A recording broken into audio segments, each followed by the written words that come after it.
አልጠየቁም እኮ ደስ ይለን። ደግሞ ሪስፔክት አለው ለሴት ልጅ ሆንሽ ነው። ኧረ ዞር በይ በእናትሽ ሄለን። ኧረ እባክሽ ተይ ሆንሽ ነው። ደግሞ ፈንዲሻው ማቀር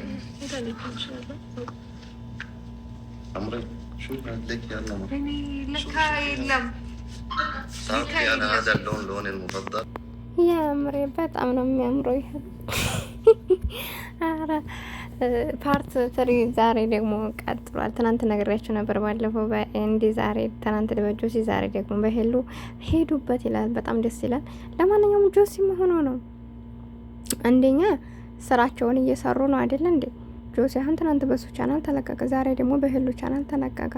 የምን ችግር አለው ታዲያ? አንደኛ በዓል ነው፣ ሰው ማክበር ደግሞ በዓላችን ነው። ሰውን አክብሮ ማስተናገድ ማለት ነውና ለምን እንደዚህ ያደርጋል? ያለቻቸውን ጊዜ በክብር እንትን ማለት አለበት አይደል? እንደኛ የምንታወቀው ሰውን በማስተናገድ በማክበር እስከሆነ ድረስ መሆኑ ላይ ተንጨረጨረው። ብዙ ኮመንተሮችም ተናዳችሁበታልና ምን ችግር አለው ታዲያ?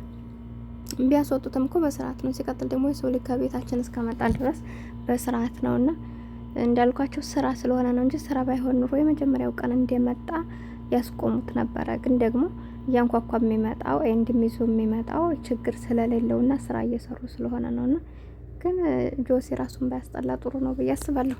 አሰላሙ አለይኩም ወራህመቱላሂ ወበረካቱ። ወዲና የተከበራችሁ የቻናል ቤተሰቦች እንዴት ናችሁ? ደህና ናችሁ? እንዴት ዋላችሁ? በሀገር ውስጥም በሀገር ውጭም ያላችሁ እንዴት እያሳለፋችሁ ነው በዓላችሁን?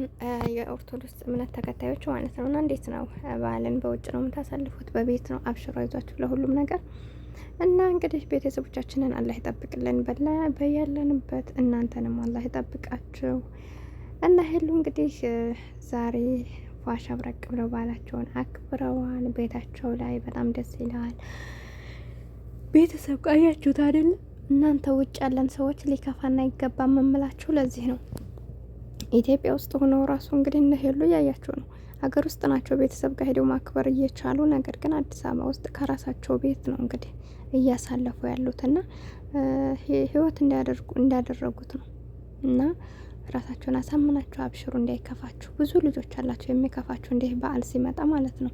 እና ግን የሰው ልጅ እዚህ ሀገር ብቻ ሳይሆን ኢትዮጵያም ሆነን የራሳችንን ትዳር ከያዝን ቤተሰብ ጋር ማናድበት አጋጣሚ አለ። ከቦታ ርቀት ሊሆን ይችላል። እንዲሁ ደግሞ ቤታችን ማክበር አለብን ስንል ቤተሰብ ጋር ማናድበት አጋጣሚ ስላለ አብሽሩልኝ ማለት ነው። ልጅነት የለም ካሁን በኋላ ትላላችሁ። እና በተረፈ እንግዲህ እንዳልኳችሁ ሄሉሻ ድራማው እንደቀጠለ ነው ትላላችሁ። ግን ደስ ይላል። ጓደኛዋ በጣም ተመቸች። በቃ እንደዚህ ነው መሆን ያለበት። አንደኛ እንዲህ ያለችው ቆንጆ ነው፣ ሰውየው ቆንጆ ነው። በዛ ላይ ደግሞ አግብቼ ነው የምወስድሽ ቁም ነገር ነው እያወራ ያለው እዚህ ጋር፣ ቀልድ አይደለም። ሄሉን ምንም ያደረጋት ነገር የለም እስካሁን። በፍቅር ነው እያያት፣ በፍቅር ነው እያወራት ያለው። እንደዛ ስለሆነ ጓደኛዋ ግን ጥሩ ነው እኮ፣ መልኩም ያምራል። በዛ ላይ ለሴል ያለው ፍቅር በጣም ደስ ይላል። በቃ ትክክለኛ ጓደኛ ይሄ ነው። ገብቷችኋል? አንደኛ በስርዓት እንዲታወራው ትሆናለች። ግን አሁን ጆሲ በሚላል ነገር እየተናደደ ነው።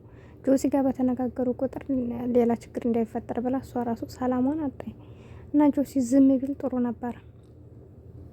ስለዚህ የመጣበትን ነገር በስርዓት እስከሚያስረዳት ራሱ ዝም ማለት ይችላል። ሄሉሻ ጎበዝ እኮ ናት፣ ጠንካራ ናት፣ ብዙ ነገር ታውቃለች። ለምን ከጎኗ ሆነ ሳይሆን ግን ደግሞ በጣም በዚህ ልክ የሰው ልጅ አንደኛ ከቤታቸው ሂደዋል። በዓል እየተከበረ ነው።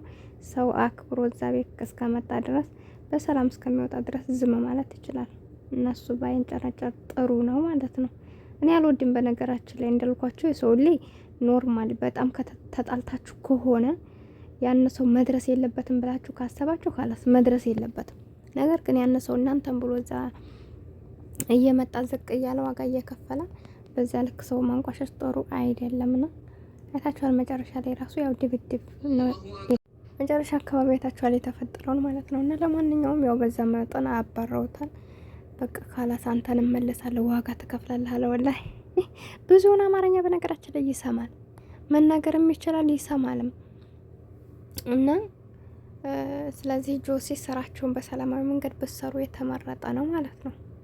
እና ሄሉ ብዙ ነገር ታውቃለህ፣ የሚጠቅማትን የሚጎዳትን ስለምታውቅ ብዙ እንደዛ ባታደርጋት፣ እሷንም አንቺ ፈቅደሽልን ነው እያልክ ባትነተርካት ጥሩ ነው፣ ሰላሟን ታገኝበት እና በመቀጠል ደግሞ ቢኒ ዛሬ ሰርፕራይዝ ተደርጓል በጓደኞቹ ሄሉ ጋር በቃ መታረቁን አቆሙት። አሁን እኔ እንደውም ቪዲዮ ሰርቶ ሳየው እንደዚህ አይነት ሰርፕራይዝ ያደረጉት አልመሰለኝም። በቃ የሆነ የሄሉን ነገር አይቶ ቪዲዮ ሊናገር እየሰራ ወይ ደግሞ የሆነ ነገር መስሎ ነበረ ያልተጠበቀ ነገር ምናምን ሲሉ ገብቼ ቤቱ ላይ ግን ከሄሉ መልስ ሳየው ጓደኞቹ ያኔ ጓደኛው ታመመ አሞኛል ብሎ ማለት ነው አሞኛል ብሎ አያችሁ። ግን አንዳንድ ጊዜ የሚሰራ ፕራንክ ማለት ነው የእናንተን ማንነት የሰዎችን ማንነት እንዲታውቁ ይሆናልና ቢኒ እንግዲህ ጓደኛው አሞኛል ቶሎ ድረስልኝ ሲለው ሌላ ሰው ቢሆን አሁን አይ ስራ ነኝ እንዴ ነኝ ምናምን አልችልም ወይ ነገ ምናምን የሚል አይነት ጓደኛ እንደታውቃላችሁ አይደለ? እና ልጁ እውነት ይገባዋል። እና ቶሎ ሲሉት እንግዲህ ደንግጦ የመጣውን አይታችኋል አይደለ? እነሱ ግን እሷ ሞት ሳይሆን እሱን ሰርፕራይዝ ሊያረጉት ነበርና እና እንደዚህ ጓደኛ ማለት ጥልቀት ሲኖረው እውነትም ለሰው ላይ አሳቢ ስንሆን የሰው ህመም የሚያመን ስንሆን በቃ እንጂ አሁን ብዙ ሰው እንደነገርኳቸው ወላሂ ሁልጊዜ ደስተኛ ነገር ሆናቸው ወይ ደግሞ ለእነሱ የምትሰጧቸው ወይ ደግሞ እነሱ የሚጠቀሙበት ነገር አይነት ካልሆነ እናንተ አሞኛል ደክሞኛል እንደዚህ ነው ባላችኋቸው ሰዓት በጣም የሚርቋቸው በጣም ብዙ ሰዎች አሉ። ገባችሁ አይደለም? እና ከዛ አንጻር ይሄ ልጅ እንግዲህ አሞኛል ብሎ ሲደውልለት እሱ ወይ ስራም ሊሆን ይችላል ቤተሰቡም ጋር ፕሮግራም ሊሆን ይችላል ዙሮ እዛ ትልቅ ፕሮግራም አለ እያሉ ነበርና ያንን ትቶ እንግዲህ ወደ ጓደኛው ነው ቀጥ ብሎ ህይወት ይበልጣል ብሎ የመጣለት ማለት ነው። ስለዚህ ያ ሲመጣ ደግሞ ጓደኛው ታሞ ሳይሆን ሰርፕራይዝን ያደረጉት ልደቱን እያከበሩለት እና ሰው ይኖራችሁ ወላሂ ስለካ ሰው ሁላ ሰው አለው ብላ የሆነ ፖስት አይቻት ነበር ባለፈው ኮመንት ጽፋ በጣም ተገረምኩኝ።